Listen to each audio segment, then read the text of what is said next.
Mayroon akong isang kwentong nais ibahagi sa inyo ngayon. Isang kwento tungkol sa isang lobo at isang kambing.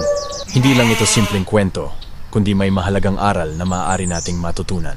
Sa isang mainit na araw, may isang kambing na naglalakad-lakad sa kaparangan.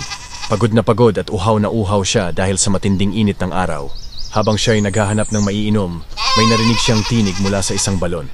Kaibigan, halika rito. Ang tawag ng isang lobo. Dito sa balon may napakasarap at napakalamig na tubig. Hindi ka magsisisi kung bababa ka rito. Ang kambing dahil sa matinding uhaw ay agad na naengganyo sa alok ng lobo. Hindi man lang niya pinag-isipan kung bakit may lobo sa balon o kung ano ang tunay na intensyon nito. Dali-dali siyang bumaba sa balon, sabik na makainom ng malamig na tubig. Ngunit nang nasa balon na ang kambing, doon niya napagtanto ang kanyang malaking pagkakamali.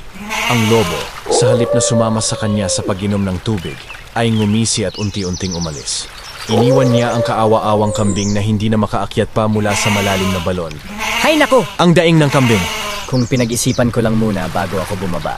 Ngayon napahamak ako dahil sa madali ang pagtitiwala. Kaya mga kaibigan, tandaan natin, sa bawat desisyon nating gagawin, mahalagang mag-isip muna tayo ng mabuti. Hindi lahat ng magandang alok ay tunay na mabuti para sa atin. May mga taong gagamitin ang ating kahinaan para sa kanilang sariling kapakanan. Kung minsan, ang mga taong nagpapanggap na kaibigan ay may masamang balak.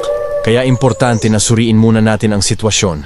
Alamin ang tunay na intensyon ng iba at huwag basta-basta magtitiwala. Sa ganitong paraan, maiiwasan natin ang mga panganib at hindi tayo mapapahamak tulad ng nangyari sa ating kaawa-awang kambing.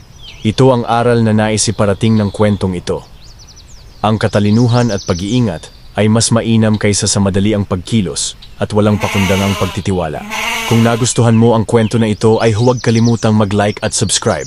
I-click na rin ang notification bell para laging updated sa mga kwento ni Tito. Salamat!